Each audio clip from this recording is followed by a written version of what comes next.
In 2009, Ab started a gang called the Original Block Hustlers, also known as OBH. OBH started as a family, as everyone who joined was already in Ab's circle. You have his brother Leek Moss, Dark Low, and Kaz, who are known as the original members. Well, right off the bat, OBH hit the streets hard, moving weight, finessing plugs, and eliminating any competition. Ab's goal was to take over Philadelphia's underground market and achieve this by any means. And after stacking enough cash, he decided to start his own music label.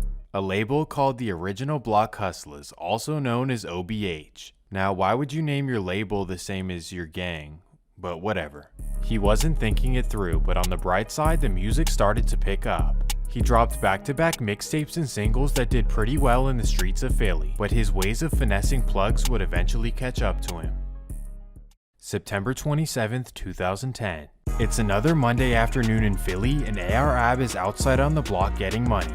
At 4 p.m, he gets a call from a plug that he met a couple weeks ago. The plug tells him he has a play for him and to come pick him up and take him down to Kensington. If you're unfamiliar, Kensington is pretty much Skid Row on steroids, so you know there's money to be made. So Ab hops in his car, goes to pick up his new Connect, and heads over to Kensington. During the car ride, Ab and the man get to know each other, and they realize that Ab grew up with his baby mama. So they're laughing when Ab stops at a stop sign just a block away from the designated location. As he's talking, all he hears is bang.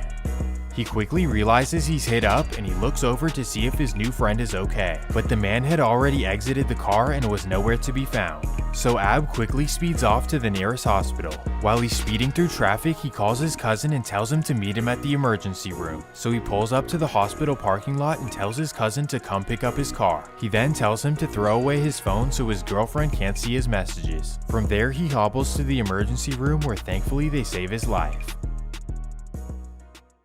It turns out that he was hit 10 times, which is a miracle that he made it. And the craziest part is that he says his biggest concern was his girl going through his phone. This guy is something else, wow. And believe it or not, the story gets even better. Once his cousin returned with his phone, he posted a picture on Twitter letting the world know that he's still alive.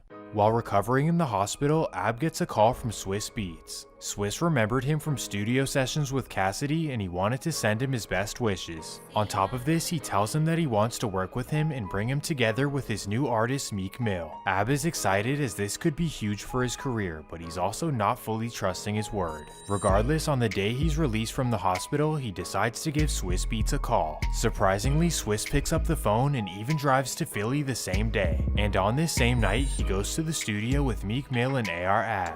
This just goes to show the character of Swiss Beats, a true man of his word. And even though Ab and Meek knew each other from the streets, bringing them together in the studio was a big deal. From this session, they released their first song together on November 11th, 2010.